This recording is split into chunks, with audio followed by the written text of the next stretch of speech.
Hello and welcome. आज का topic है एपिडेमियोलॉजी। एपिडेमियोलॉजी बेसिक साइंस है प्रिवेंटिव एंड सोशल मेडिसिन के बारे में। हिस्ट्री में बहुत सारे डिफिनीशन दे रखे हैं एपिडेमियोलॉजी के बारे में। जैसे पार्किन ने 1873 में कहा, it is a branch of medical science which treats epidemics. Frost 1927 में कहता है, it is the science of mass phenomena of infectious disease. Greenwood 1934 में कहता है, it is the study of disease as a mass phenomena. MacMahon 1960 में कहता है, it is the study of the distribution and determinants of disease frequency in man. John M Last 1988 में epidemiology का definition दिया है जॉन एम लास्ट ने, it's the study of the distribution and determinants of health related states और events in specified populations and the application of this study to the control of health problem. अब हम discuss करते हैं modern definition के बारे में, जो लगभग जॉन एम लास्ट की डिफिनेशन की तरह है। It states that epidemiology is the study of the occurrence and distribution of health-related events, states, and processes in a specified populations, including the study of the determinants influencing such processes and the application of this knowledge to control relevant health problems। इसमें आपने ध्यान रखना है study के बारे में, distribution के बारे में, health related events, states and processes, specified population के बारे में, डिटर्मिनेंट्स के बारे में और एप्लीकेशन के बारे में। यानी एपिडेमियोलॉजी का मतलब है किसी स्पेसिफाइड या किसी पर्टिकुलर पॉपुलेशन में हेल्थ रिलेटेड इवेंट्स के बारे में स्टडी करना, उनके डिस्ट्रीब्यूशन के बारे में स्टडी करना, उनके डिटर्मिनेंट्स के बारे में पता करना और इस स्टडी के एप्लीकेशन के बारे में या यूजेज के बारे में पता करने को एपिडेमियोलॉजी कहते हैं। स्टडी कई तरह के हो सकते हैं। फॉर एग्जांपल सर्वेलेंस, ये एक स्टडी है। ऑब्जर्वेशन भी एक स्टडी है। स्क्रीनिंग, ये भी एक स्टडी है। Hypothesis testing, analytical research, experiments and predictions, ये सब टाइप ऑफ स्टडी में आता है। डिस्ट्रीब्यूशन होता है to analysis any disease pattern by time, place and population। means कोई भी डिजीज़ या हेल्थ इवेंट्स वो टाइम के साथ कैसे चेंज होता है, या जगह के साथ इसका पैटर्न कैसे चेंज होता है, या पॉपुलेशन में या उसके क्लासेस या सब ग्रुप्स में डिजीज़ का पैटर्न या हेल्थ रिलेटेड इवेंट्स का पैटर्न किस तरह असर होता है, वो हुआ distribution. Health related events, states and processes कई तरह के हो सकते हैं। For example in outbreaks of a disease itself या disorders, causes of death, behaviours, environmental and socio economic processes या इफ़ेक्ट्स ऑफ प्रिवेंटिव प्रोग्राम्स या use of health and social services, ये सारे health related events, states and processes में आता है। Specified population मतलब हुआ are those with common context and identifiable characteristic। मान लो आपने किसी पर्टिकुलर ग्रुप की स्टडी करना है, तो जो कॉमन उनमें सिमिलरिटीज़ होती है, करेक्टरिस्टिक होती है, जिसे वो पॉपुलेशन डिफाइन होता है, वो हुआ स्पेसिफाइड पॉपुलेशंस। और डिटर्मिनेंट्स होता है, determinants are the geophysical, biological, behaviour, social, cultural, economics and political factors that influence health.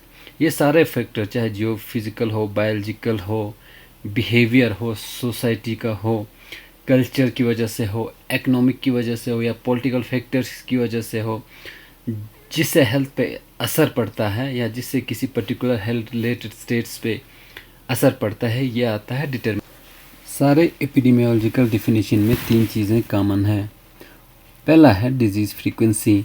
It measures the frequency of disease, disability or death in the form of rates and ratios. For example, prevalence rate, incidence rate and death rate। Disease frequency measure करता है disease या disability या death की frequency को in the form of rates and ratios में। Second है distribution of disease. It is the distribution pattern of disease और health related events in the various sub groups of population by time, place and person. किसी particular population में disease या health related events का pattern कैसा है in relation to time, place and person, ये आता है डिस्ट्रीब्यूशन ऑफ डिजीज़ में। This type of study helps in the formulation of aetiological hypothesis. इस तरह की स्टडी इटियोलॉजिकल हाइपोथेसिस फॉर्मुलेट करने में हेल्प करता है, मतलब उस डिजीज़ के कॉज को या रिस्क फैक्टर्स को पता करने में हेल्प करता है, उसे बोलते हैं इटियोलॉजिकल हाइपोथेसिस। और इस तरह की एपिडेमियोलॉजी को डिस्क्रिप्टिव एपिडेमियोलॉजी बोलते हैं। थर्ड है determinants of the disease. This aspect of epidemiology tests the etiological hypothesis and identify the underlying causes or risk factors of the disease। इस epidemiology में जो etiological hypothesis हमारे पास है, कोई लगे etiological hypothesis में जो रिस्क फैक्टर्स इन्वॉल्व हो उसका टेस्ट करते हैं इस डिटर्मिनेंट्स ऑफ डिजीज़ में। इस तरह की एपिडेमियोलॉजी को एनालिटिकल एपिडेमियोलॉजी बोलते हैं। इस तरह की एनालिटिकल एपिडेमियोलॉजी हेल्प करता है in developing scientifically sound health programmes, interventions and policies और and have contributed vastly to our understanding of the determinants of chronic disease. और क्रोनिक डिजीज़ के रिस्क फैक्टर को जानने के लिए इनका बड़ा, इस तरह की एपिडेमियोलॉजी का बड़ा योगदान रहा है। अब डिस्कस करते हैं एम ऑफ एपिडेमियोलॉजी के बारे में कि एपिडेमियोलॉजी का मकसद क्या है। According to the international epidemiological association, international epidemiological association के हिसाब से एपिडेमियोलॉजी के 3 मेन मकसद है। पहला है to describe the distribution and magnitude of health and disease problems in human populations, कि ह्यूमन पॉपुलेशन में किसी हेल्थ इशू का या डिजीज़ का उसका पैटर्न कैसा है और उसका मैग्नीट्यूड कितना है। पहला वो हुआ मकसद। दूसरा है टू आइडेंटिफाई इटियोलॉजिकल फैक्टर्स और risk factors in the pathogenesis of disease. दूसरा है ये पता करना कि कोई किसी डिजीज़ का रिस्क फैक्टर्स या उसका इटियोलॉजिकल फैक्टर्स के बारे में पता करना, ये दूसरा मकसद हुआ। तीसरा है to provide the data essential to the planning, implementation and evaluation of services for the prevention, control and treatment of disease and to setting up of priorities among those services.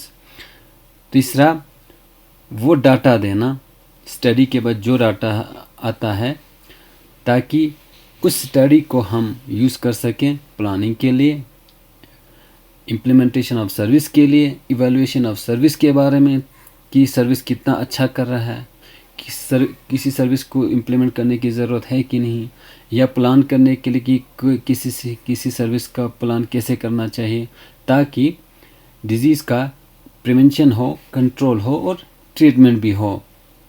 ठीक है। And to setting our priorities among those services, और उससे ये भी पता कर सकते हैं ताकि सर्विस को हम कैसे प्रायोरिटाइज करें। अगर स्टडी का अच्छा रिजल्ट है, मतलब वो इफ़ेक्टिव है किसी इंटरवेंशन का, तो हम उसको किस तरह से प्रायोरिटाइज करना है वो पता करता है एपिडेमियोलॉजी। एपिडेमियोलॉजिकल अप्रोच में 2 तरीके से किया जाता है। पहला है बाय आस्किंग क्वेश्चंस, सवाल पूछना, एंड सेकंड है बाय मेकिंग कंपैरिजंस, और जो डाटा या स्टडी का एनालिसिस आता है उनके बीच कंपैरिजन करना। और एपिडेमियोलॉजी का प्राइम कंसर्न होता है किसी रिस्क फैक्टर्स की किसी डिजीज़ के इन्वॉल्वमेंट के बारे में पता करना। जो बेसिक टूल है एपिडेमियोलॉजी का वो है रेट्स, रेशियोज एंड प्रोपोर्शंस, ताकि डिजीज़ के मैग्नीट्यूड का पता चले। एपिडेमियोलॉजिकल स्टडीज़ मेन 2 तरह के होते हैं। एक हुआ ऑब्जर्वेशनल स्टडीज़, जिसमें आता है descriptive studies, analytical studies analytical studies के एग्जांपल हैं केस कंट्रोल और केस रेफरेंस स्टडीज़ और कोहॉर्ट स्टडीज़ और फॉलोअप स्टडी। दूसरा है एक्सपेरिमेंटल और इंटरवेंशनल स्टडीज़। इनके एग्जांपल हैं रेंडमाइज कंट्रोल ट्रायल और clinical trials, field trials, community trials और कम्युनिटी इंटरवेंशन स्टडीज़। अब डिस्कस करते हैं descriptive epidemiology. Descriptive epidemiology epidemiological investigation का फर्स्ट फेज है, पहला स्टडी है। इस स्टडी से distribution of disease health related characteristic के बारे में पता चलता है कम्युनिटी में। और इसके प्रोसीजर्स हैं, सबसे पहले पॉपुलेशन को डिफ़ाइन करना है। जो भी पॉपुलेशन या पॉपुलेशन एट रिस्क के बारे में स्टडी कर रहे हैं उसके बारे में डिफ़ाइन करना, उनको उनके बारे में चाहे एज हो, सेक्स हो या अदर स्पेसिफिक करेक्टरिस्टिक हो, उनके बारे में पता करना। दूसरा है डिजीज़ के बारे में, डिजीज़ को अच्छे से डिफ़ाइन करना। जिस डिजीज़ का स्टडी कर रहे हैं उसके बारे में अच्छे से डिफ़ाइन करना ताकि वो ऑपरेशनल डिफिनेशन हो, ताकि उस डिफिनेशन से उस डिजीज़ के मैग्नीट्यूड के बारे में पता चले। तीसरा है occurrence and distribution of disease के बारे में पता करना in relation to time, place and person. चौथा है मेजरमेंट ऑफ डिजीज़ के बारे में पता करना और उनको कंपेयर करना जो भी हमारे पास डाटा हो। और लास्ट है फॉर्मुलेशन ऑफ इटियोलॉजिकल हाइपोथेसिस, ताकि इटियोलॉजिकल हाइपोथेसिस फॉर्मुलेट करना कि उस रिस्क फैक्टर्स का उस डिजीज़ में इन्वॉल्वमेंट है कि नहीं है, उसका पता करना। अब डिस्क्रिप्टिव एपिडेमियोलॉजी के यूजेस हैं, ये डाटा प्रोवाइड करता है किसी डिजीज़ के मैग्नीट्यूड के लोड के बारे में कि वो डिजीज़ कितना सीवियर है उस कम्युनिटी में या उस पॉपुलेशन में, और किस तरह के डिजीज़ या हेल्थ रिलेटेड इवेंट्स उस कम्युनिटी में है। इन टर्म्स ऑफ ये पता करते हैं मॉर्बिडिटी या मोर्टेलिटी रेट से या रेशियो से। और ये एटियोलॉजिकल हाइपोथेसिस के बारे में क्लूज देते हैं। तीसरा हुआ उस हाइपोथेसिस का इंक्रीज फ्रीक्वेंसी है कि नहीं, उस डिजीज़ का फ्रीक्वेंसी कितना है, कितना ज़्यादा है, कितना कम है, ये भी जानकारी देती हैं। और प्रिवेंटिव एंड क्यूरेटिव सर्विसेज के लिए ये एक बैकग्राउंड डाटा देते हैं ताकि उनको अच्छे से प्लान या ऑर्गेनाइज कर पाए। और ये कंट्रीब्यूट करते हैं रिसर्च के लिए, डिस्क्राइब करने के लिए कि डिजीज़ का occurrence in relation to time क्या होगा, प्लेस क्या होगा या इन रिलेशन टू पर्सन क्या होगा। अब डिस्कस करते हैं एनालिटिकल एपिडेमियोलॉजी के बारे में। Analytical epidemiology second major studies हैं एपिडेमियोलॉजिकल इन्वेस्टिगेशन का। इसमें जो इटियोलॉजिकल हाइपोथेसिस फॉर्मुलेट हुआ है डिस्क्रिप्टिव स्टडीज से उस रिस्क फैक्टर को टेस्ट करते हैं इसमें, ताकि वो इन्वॉल्व है कि नहीं, अगर है तो कितना इन्वॉल्वमेंट है उस रिस्क फैक्टर का। एनालिटिकल एपिडेमियोलॉजी मेन दो तरह के हैं, एक है केस कंट्रोल स्टडी और दूसरा है कोहॉर्ट स्टडी। इस तरह की स्टडी से ये पता करते हैं कि किसी डिजीज़ में इन्वॉल्वमेंट है कि नहीं है उस फैक्टर का, उस रिस्क फैक्टर का। और अगर उस रिस्क फैक्टर का उस डिजीज़ में इन्वॉल्वमेंट है तो उनका स्ट्रेंथ ऑफ एसोसिएशन कितना है या स्ट्रेंथ ऑफ इन्वॉल्वमेंट कितना है उस रिस्क फैक्टर का उस डिजीज़ में। अब आते हैं केस कंट्रोल स्टडी पे। इसे रिट्रोस्पेक्टिव स्टडीज़ भी बोलते हैं। ये फर्स्ट अप्रोच होता है किसी भी हाइपोथेसिस को टेस्ट करने के लिए। बेसिकली एक कंपैरिजन स्टडीज़ है। इसमें केस और कंट्रोल का कंपेयर करते हैं in relation to the confounding factors. Confounding factors होता है वो फैक्टर्स जो इंडिपेंडेंट एसोसिएशन होता है डिजीज़ के साथ। मान लो सिगरेट स्मोकिंग का लंग कैंसर के साथ स्टडी करना है और उसमें अगर कोई बंदा इंडस्ट्रीज या किसी एस्बेस्टोस फैक्ट्री में काम कर रहा हो, क्योंकि एस्बेस्टोस एक्सपोजर भी कैंसर करा सकता है, तो वो एस्बेस्टोस एक्सपोजर हुआ कन्फाउंडिंग फैक्टर्स। इसी तरह कुछ डिजीज़ एज पे डिपेंड होता है, कुछ सेक्स पे, कुछ ऑक्यूपेशन पे, कुछ सोशल स्टेटस पे।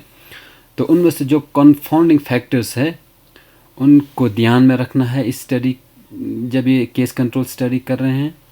और ज़्यादातर ये स्टडी क्रॉनिक डिजीज़ प्रॉब्लम में इनका मेजर यूज़ है। ठीक है। इस स्टडी में एक्सपोजर और आउटकम दोनों पहले हो रखा होता है। इसमें रिट्रोस्पेक्टिव स्टडी होती है कि इफ़ेक्ट पहले हो रखा होता है और उस इफ़ेक्ट के बारे में जानना बैकवर्ड जाके, रिट्रोस्पेक्टिव जाके, ठीक है। और ये स्टडी प्रोसीड करता है कॉज टू इफ़ेक्ट कि मतलब डिजीज़ पहले से है और उसके कॉज के बारे में पता करना, ठीक है। इसमें कंट्रोल ग्रुप भी होते हैं, कंट्रोल ग्रुप भी होता है या कंपैरिजन ग्रुप होता है to refute or making an inference. जो 4 बेसिक स्टेप्स है केस कंट्रोल स्टडी का वो है पहले केस और कंट्रोल का पता करना, फिर उसके बाद मैचिंग करना। मैचिंग में कंफाउंडिंग फैक्टर को मिनिमाइज़ किया जाता है। इसमें ये देखना होता है कि कोई कंफाउंडिंग फैक्टर्स तो नहीं है दोनों ग्रुप में, ठीक है। तो जो भी कंफाउंडिंग फैक्टर्स हो वो दोनों में बराबर हो, मगर किसी पर्टिकुलर एज ग्रुप में कोई डिजीज़ ज़्यादा कॉज होता है तो उसी दोनों ग्रुप में, केस और कंट्रोल ग्रुप में, वो एज ग्रुप बराबर के हों। इसी तरह मेजरमेंट ऑफ एक्सपोजर होता है। उसके बाद उस एक्सपोजर को मेजर किए जाते हैं और एनालिसिस किया जाता है। अब इस डिजीज़ से, केस कंट्रोल स्टडीज से हमें क्या पता चलता है? एक्सपोजर रेट्स के बारे में और फ्रीक्वेंसी ऑफ एक्सपोजर के बारे में, और इससे ऑड्स रेशो भी निकलता है या क्रॉस प्रोडक्ट रेशो और उनका अब डिस्कस करते हैं कोहॉर्ट स्टडी के बारे में। इसे प्रोस्पेक्टिव स्टडी भी कहते हैं, लॉन्गिट्यूडनल स्टडी भी कहते हैं, इंसिडेंस स्टडी भी कहते हैं एंड फॉरवर्ड लुकिंग स्टडी भी कहते हैं। इस तरह की स्टडीज़ सस्पेक्ट कॉज और डिजीज़ के एसोसिएशन का पता करते हैं। कोहॉर्ट होता है a group of people who share a common characteristic और experience within a defined time. ये ग्रुप ऑफ पीपल है जिसमें कुछ कॉमन कैरेक्टरिस्टिक होता है, जिनमें चाहे एज से रिलेटेड हो, चाहे ऑक्यूपेशन से रिलेटेड हो, चाहे एक्सपोजर टू ए ड्रग से रिलेटेड हो, ठीक है। सबसे पहले इस ग्रुप को डिफाइन करते हैं, उसके बाद उनको एक्सपोजर दिया जाता है या एक्सपोजर हो जाता है उनको, और कुछ टाइम के लिए उनको ऑब्जर्व किए जाते हैं ताकि फ्रीक्वेंसी ऑफ डिजीज़ देखने के लिए। ये स्टडी प्रोसीड होता है कॉज टू इफेक्ट की तरफ। कोहॉर्ट स्टडी 3 टाइप के होते हैं, एक होता है प्रोस्पेक्टिव, एक होता है रिट्रोस्पेक्टिव, एक होता है combination of prospective and retrospective, ठीक है। कोहॉर्ट स्टडी में सबसे पहले सिलेक्शन होता है स्टडी सब्जेक्ट्स का, उसके बाद एक्सपोजर के बारे में डाटा तैयार करते हैं, उसके बाद कंपैरिजन ग्रुप और कंट्रोल ग्रुप का पता करते हैं, उसके बाद फॉलोअप होता है और एनालिसिस होता है। कोहॉर्ट स्टडी से हमें पता चलता है इंसिडेंस रेट के बारे में और एट्रीब्यूटेबल रिस्क के बारे में। कोहॉर्ट स्टडी से रिलेटिव रिस्क के बारे में भी जानकारी मिलती है। अब आते हैं एक्सपेरिमेंटल एपिडेमियोलॉजी पे। एक्सपेरिमेंटल एपिडेमियोलॉजी को एक्सपेरिमेंटल और इंटरवेंशन स्टडीज़ भी बोलते हैं, ठीक है। ये कोहॉर्ट स्टडीज़ की तरह ही होता है, लेकिन मेन डिफरेंस होता है इसमें इन्वेस्टिगेटर इस स्टडी में या इस कोहॉर्ट टाइप की स्टडी में कंट्रोल कर सकता है, किसी फैक्टर को वो ऐड कर सकता है या किसी फैक्टर को वो डिलीट कर सकता है। जो मेन मकसद है एक्सपेरिमेंटल स्टडीज़ का वो है साइंटिफिक प्रूफ तैयार करना किसी भी रिस्क फैक्टर्स का, किसी डिजीज़ के इन्वॉल्वमेंट के बारे में, और दूसरा है किसी भी मेथड की इफ़ेक्टिवनेस को या एफिशिएंसी को, या किसी भी हेल्थ सर्विस की इफ़ेक्टिवनेस को या एफिशिएंसी को मेजर करना ताकि किसी भी डिजीज़ की प्रिवेंशन, कंट्रोल और ट्रीटमेंट में काम आए, उससे कम्युनिटी की हेल्थ को बढ़ावा मिले। एक्सपेरिमेंटल स्टडीज़ एनिमल्स और ह्यूमंस में किए जाते हैं, इसीलिए इसमें कॉस्ट ज़्यादा हो जाता है इनका, और इसमें एथिकल इश्यूज आते हैं और फिजिबिलिटी भी मुश्किल होता है इसका। अब डिस्कस करते हैं यूजेस ऑफ एपिडेमियोलॉजी के बारे में। Epidemiology is the basis for improving public health status. Public health status को बढ़ाने के लिए एपिडेमियोलॉजी का बहुत बड़ा योगदान होता है। और इसको यूज़ कर सकते हैं हम to study the history of disease, disability, injury, death in a population.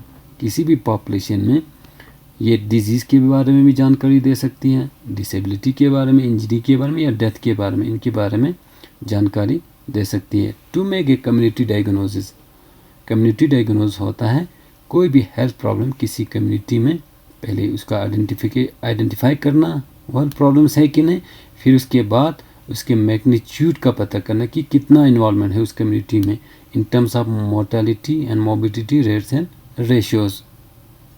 ठीक है, और इस कम्युनिटी में उनका पता करना जिनको हेल्थ केयर नीड की ज़रूरत हो। तीसरा है to assess the risk factors of disease in the population. किसी भी पॉपुलेशन में किसी भी डिजीज़ के रिस्क फैक्टर के बारे में एसेस करना या असेसमेंट देना या जानकारी देना। चौथा है planning and evaluation of preventive and curative measures, health measures और हेल्थ प्रोग्राम्स। किसी भी हेल्थ प्रोग्राम्स का या प्रिवेंटिव या क्यूरेटिव मेजर्स का असेसमेंट देना, इवेल्युएशन देना। पांचवा है evaluation of individuals risk and chance. किसी भी इंडिविजुअल्स का किसी डिजीज़ के इन्वॉल्वमेंट में कितना चांस है, कितना रिस्क है, उनके बारे में इवेल्युएशन देना, ये भी एपिडेमियोलॉजी बता सकता है। और छठा है टू आइडेंटिफाई क्लिनिकल सिंड्रोम्स। बहुत सारे डिजीज़ होते हैं, जैसे पहले ड्यूडिनल अल्सर और गैस्ट्रिक अल्सर अलग नहीं था, लेकिन एपिडेमियोलॉजी से पता चला कि ये दो टाइप के अल्सर हैं। सातवां है completing the natural history of disease. Natural history को कंप्लीट करना, कि प्रॉपरली जानना किसी भी डिजीज़ को। आठवां है searching for causes and risk factors. किसी भी डिजीज़ के काउज का पता करना और रिस्क फैक्टर्स का पता करना किसी भी पॉपुलेशन में in terms of inheritance, behaviour and environment. अब डिस्कस करते हैं कुछ एपिडेमियोलॉजिकल डेफिनेशन के बारे में। सबसे पहले डिस्कस करेंगे एंडेमिक डिजीज़ के बारे में। Endemic disease is the constant presence of a disease और infection within a specified geographical area और population group without importation from outside. किसी डिजीज़ का किसी कम्युनिटी में एक रेंज ऑफ फ्रीक्वेंसी में पाया जाना, वो होता है एंडेमिक डिजीज़। एपिडेमिक डिजीज़ होता है the occurrence in a community और region of cases of an illness, specific health related behaviour और other health related events clearly more than normal expectancy. कोई भी डिजीज़ किसी एरिया में नॉर्मल एक्सपेक्टेंसी या normal frequency से ज़्यादा पाया जाना, वो होता है एपिडेमिक डिजीज़। अब डिस्कस करते हैं स्पोरेडिक डिजीज़ के बारे में। स्पोरेडिक डिजीज़ होता है कोई भी disease when the disease occurs in scattered population irregularly, haphazardly and infrequently from time to time। कोई भी डिजीज़ इरेगुलरली पाया जाता हो किसी कम्युनिटी में या haphazardly पाया जाता हो या कोई इसका टाइम के साथ कोई रिलेशन ना हो, वो होता है स्पोरेडिक डिजीज़। पैंडेमिक डिजीज़ हुआ an epidemic affecting large population groups extending to a wide geographical area such as nation, continent or the world। कोई भी एपिडेमिक जो बहुत सारे जोग्राफिकल एरिया को अफेक्ट करता है वो होता है pandemic disease, such as H1N1 influenza इन 2009 और कोविड-19 पैंडेमिक जो कि अब है। अगर डिजीज़ को in relation to time study करेंगे तो 3 तरह के फ्लक्चुएशंस पाए जाते हैं। पहला हुआ short term fluctuations in the occurrence of disease, कि डिजीज़ थोड़ी देर के लिए पाया जाना। एक एग्ज़ाम्पल है एपिडेमिक। अब इसमें कई तरह के हो सकते हैं। एक हुआ common source epidemic, propagated epidemic और mix epidemic. Common source epidemic में ये सारे केस एक ही इंक्यूबेशन पीरियड में पाया जाता है। इसमें फिर कॉमन सोर्स में इंटरमिटेंट एक्सपोजर भी हो सकते हैं और कंटिन्यूस या मल्टीपल एक्सपोजर भी हो सकते हैं। प्रोपगेटेड एपिडेमिक्स में एक्सपोनेंशियल ग्रोथ होता है डिजीज़ का। डिजीज़ काफ़ी टाइम के बाद राइज करता है, ठीक है, और इसमें कई एपिडेमिक कर्व होते हैं। इनके मेन रीज़न होता है चाहे पर्सन टू पर्सन ट्रांसमिशन हो, आर्थ्रोपोड वेक्टर हो या एनिमल रिजर्वेयर हो, और आता है मिक्स एपिडेमिक्स भी हो सकते हैं कई डिजीज़ में, ठीक है। और स्लो और मॉडर्न एपिडेमिक्स भी होते हैं आजकल, जो कि नॉन कम्युनिकेबल डिजीज़ एग्जाम्पल हैं। ये सब एपिडेमिक होता है शॉर्ट टर्म फ्लक्चुएशंस। सेकंड आता है पीरियोडिक फ्लक्चुएशंस, कि कुछ डिजीज़ ऐसे होते हैं जो कुछ सीजनल होते हैं, जिसको सीजनल फ्लक्चुएशन और ट्रेंड बोलते हैं। कुछ होते हैं साइक्लिक ट्रेंड। अब सीजनल जो होते एक सीजनल फ्लक्चुएशन के कुछ एग्जाम्पल सबको पता है, ड्यू टू इन्वायरमेंटल कंडीशन की वजह से होता है। For example measles early spring में पाया जाता है ज़्यादा, रोटावायरस डायरिया के केस विंटर में ज़्यादा पाया जाता है। Upper respiratory tract infection winter में ज़्यादा पाया जाता है, ठीक है।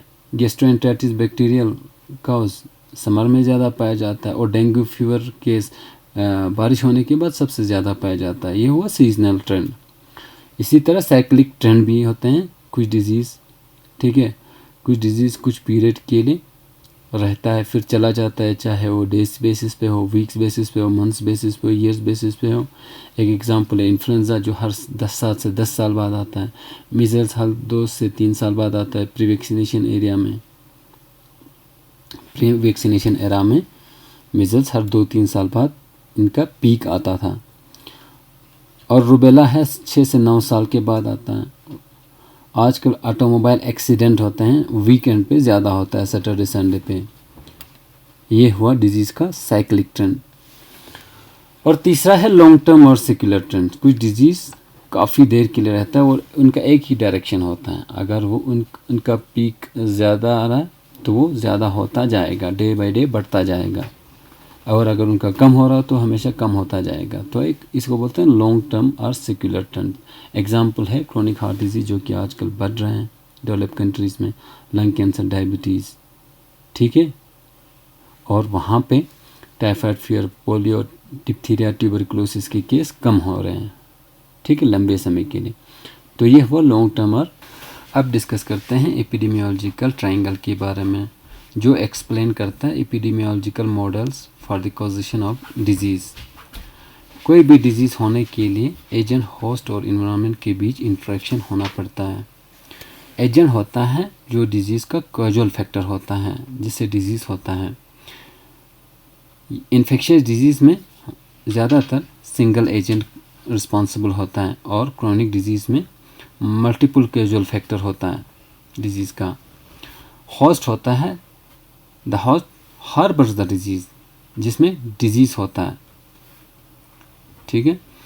ए होस्ट मे और may not get the disease depending on the immunity level. Host में डिजीज़ हो भी सकता है, नहीं भी हो सकता है, वो डिपेंड करता है उसकी इम्यूनिटी लेवल पे, जेनेटिक मेकअप पे, एक्सपोजर लेवल पे, और स्टेट्स ऑफ हेल्थ पे।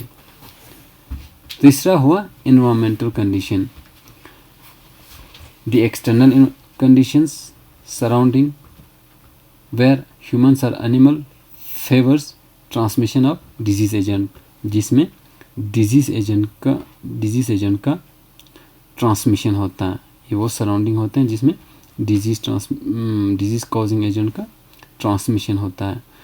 कई तरह के हो सकते हैं, biological environment, social environment and the physical environment, जिनके बारे में आप सब जानते हैं। अब डिस्कस करते हैं मोड्स ऑफ डिजीज़ ट्रांसमिशन के बारे में, कि डिजीज़ कैसे कैसे ट्रांसमिट हो सकता है या कैसे फैल सकता है।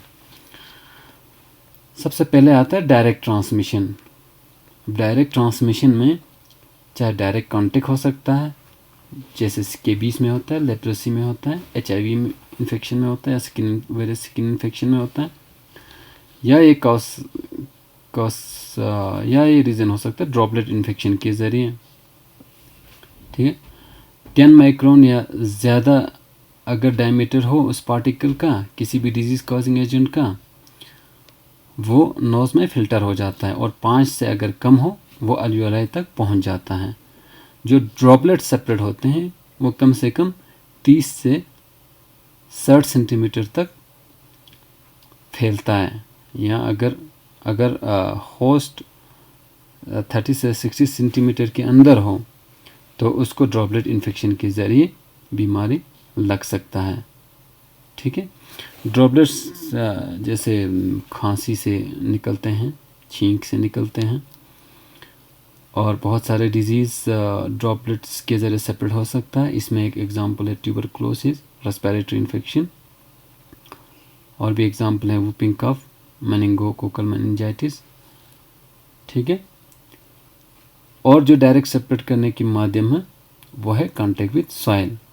जैसे सबको पता है सॉइल टेटनस को फैलाता है, हुकवर्म को फैलाता है, और फंगल इन्फेक्शन माइकोसिस को भी फैलाता है। ठीक है। और है इनोकुलेशन इनटू स्किन और म्यूकोजा। अगर स्किन या म्यूकोजा से कांटेक्ट हो में स्किन या म्यूकोजा में इनोकुलेट हो, ठीक है, तब भी डिजीज़ हो सकता है। जैसे अगर किसी को कुत्ता काटे तो उससे रेबीज हो सकता है, हेपेटाइटिस बी, अगर किसी के इन्फेक्टेड सिरिंज या कंटेमिनेटेड सिरिंज को किसी में यूज़ करे उससे हेपेटाइटिस बी भी लग सकता है, HIV भी हो सकता है। इसी तरह डायरेक्ट सेपरेट के और एग्जांपल है ट्रांसप्लेसेंटल और वर्टिकल। ट्रांसप्लेसेंटल सेपरेट बोलते हैं, प्लेसेंटा को अगर क्रॉस करे, प्लेसेंटल बैरियर को अगर क्रॉस करे वो होता है ट्रांसप्लेसेंटल सेपरेट। एग्जांपल, अगर किसी को हेपेटाइटिस सी है माँ में तो बच्चे को लग सकता है। इसी तरह एग्जांपल है syphilis, HIV। Modes of disease transmission में और रीजन होते हैं इनडायरेक्ट ट्रांसमिशन के। इसमें एग्जांपल है व्हीकल बोन। व्हीकल बोन होता है transmission of the infectious agent through the agency of water, पानी के ज़रिए, फूड, खाने के ज़रिए, आइस, ब्लड या खून के ज़रिए, plasma and other biological products. अगर ये सारे एजेंसी हो, अगर वो उनकी वजह से इन्फेक्शियस डिजीज एजेंट सेपरेट हो रहा हो या ट्रांसमिट हो रहा हो, उसे बोलते हैं व्हीकल बोन।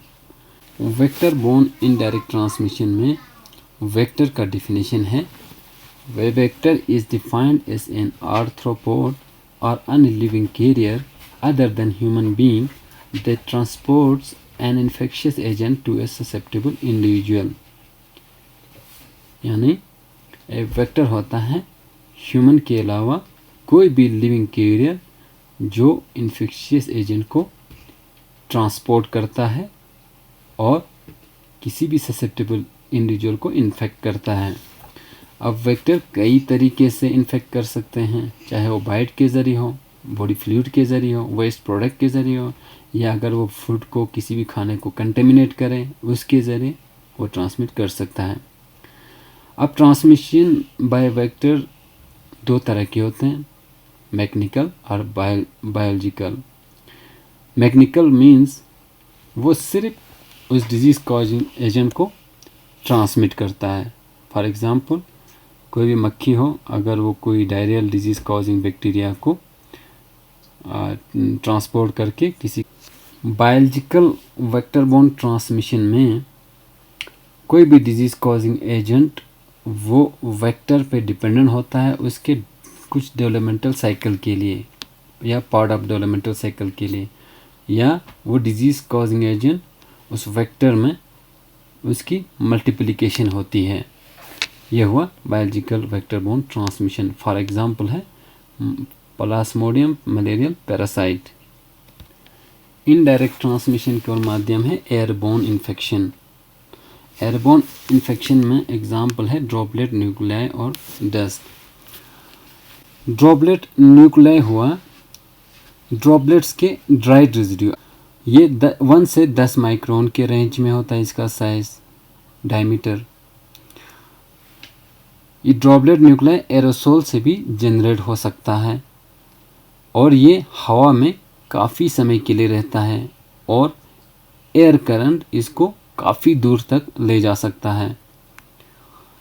अगर ड्रॉपलेट का साइज़ 1 से 5 माइक्रोन रेंज में हो तो वो लंग्स के अल्वियोलाई तक पहुंच सकता है ड्रॉपलेट न्यूक्लियस सेपरेट के कई एग्जाम्पल हैं। फॉर एग्जांपल ट्यूबरकुलोसिस में ड्रॉपलेट सेपरेट हो सकता है, इन्फ्लुएंजा में, चिकन पॉक्स में, मीजल्स में, क्यू फीवर में और रेस्पिरेटरी इन्फेक्शन में ये ड्रॉपलेट सेपरेट हो सकता है।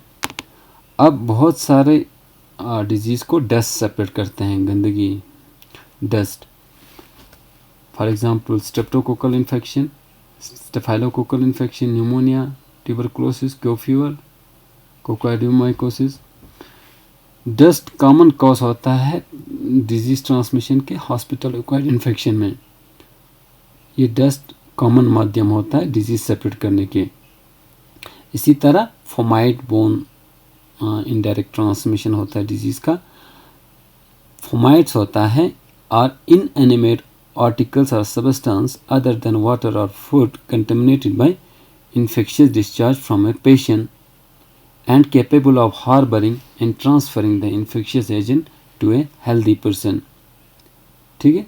खाना और पानी के अलावा कोई भी आर्टिकल इन्फेक्शियस डिस्चार्ज से अगर वो कंटेमिनेट हुआ हो और वो किसी हेल्दी पर्सन को ट्रांसफ़र कर रहा हो वो डिजीज़, वो हुआ fomite bone indirect transmission. Example है कोई भी towels, clothes, cup, books, drinks, toys, अगर ये सब इन्फेक्शियस डिस्चार्ज से कंटेमिनेट हो जाता है तो ये माध्यम बन सकता है डिजीज़ फैलाने का। एग्जाम्पल ये डिप्थीरिया में हो सकता है, typhoid fever, bacillary dysentery, hepatitis A, virus skin and eye infection, इन सब में फोमाइट बोन कॉज हो सकता है।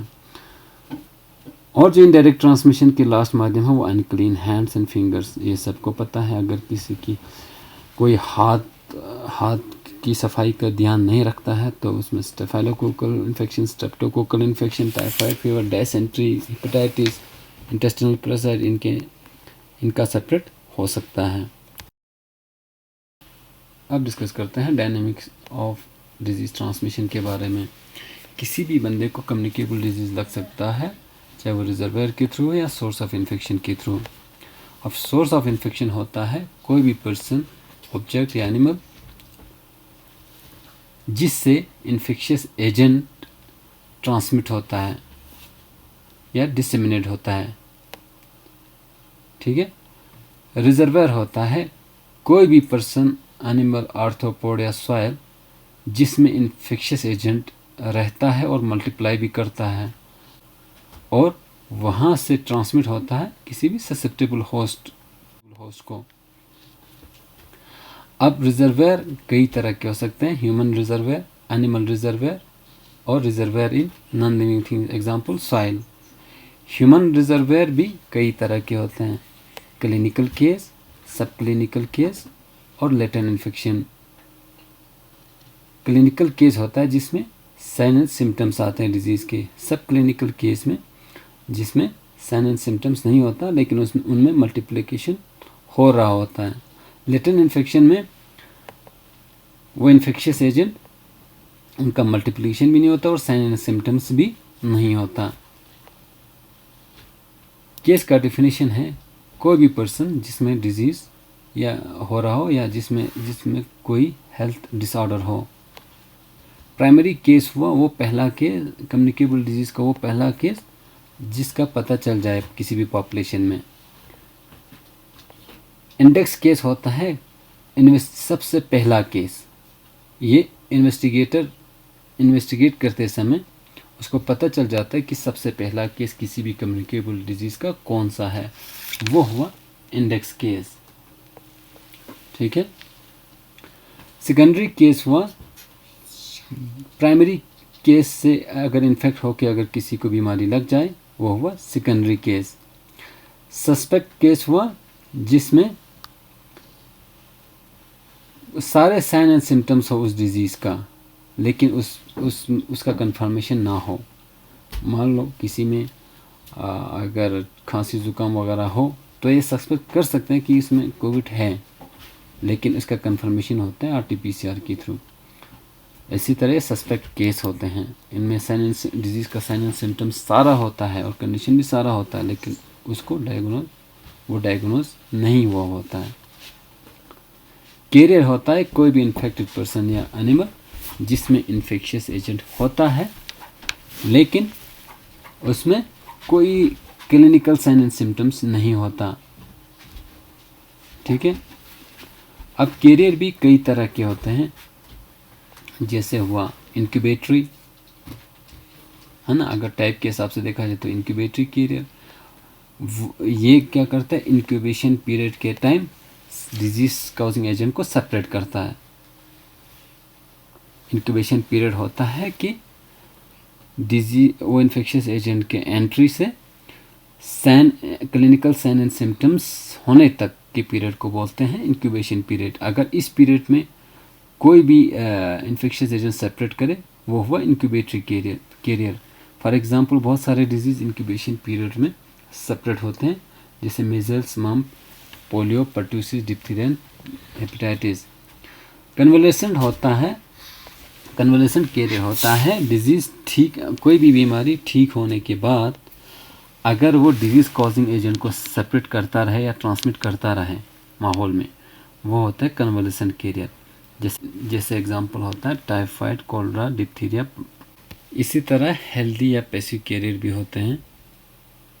बंदा हेल्दी होता है, कोई भी इंक्यूबेशन पीरियड में भी नहीं होता या कन्वलेसेंट स्टेज में भी नहीं होता, लेकिन हेल्दी होने के बावजूद भी वो कुछ डिजीज़ सेपरेट करते हैं, जिसे पैसिव कैरियर भी बोलते हैं। Example cholera, meningococcal meningitis, polio, diphtheria, salmonellosis. एक हेल्दी कैरियर ऐसे डिजीज़ को सेपरेट करा सकते हैं। अब टाइम बेस पे अगर कैरियर को डिफ़ाइन करें तो टेम्परेरी कैरियर भी होते हैं और कुछ क्रॉनिक कैरियर भी होते हैं। टेम्परेरी मीन्स कुछ टाइम के लिए सेपरेट करना डिजीज़ कॉजिंग एजेंट को। क्रॉनिक कैरियर हुआ उस डिजीज़ कॉजिंग एजेंट को काफ़ी समय के लिए वो सेपरेट करता रहे इस माहौल में। For example typhoid fever, dysentery, malaria, hepatitis B, ये एग्जांपल है क्रॉनिक कैरियर स्टेट के बारे में। अब हम डिस्कस करते हैं चेन ऑफ इन्फेक्शन के बारे में। The chain of infection includes etiological agent, source और reservoir and modes of transmission and host. Chain of infection define करता है कम्युनिकेबल डिजीज से रिलेटेड। इसमें इन्फेक्शियस डिजीज एजेंट या इटियोलॉजिकल एजेंट पहले रिजर्वेयर से निकल के पोर्टल ऑफ एग्जिट के थ्रू वो सेपरेट होता है मोड्स ऑफ ट्रांसमिशन के थ्रू, फिर वो किसी भी ससेप्टेबल होस्ट को इन्फेक्ट करता है through a portal of entry. इस साइकिल को बोलते हैं चेन ऑफ इन्फेक्शन।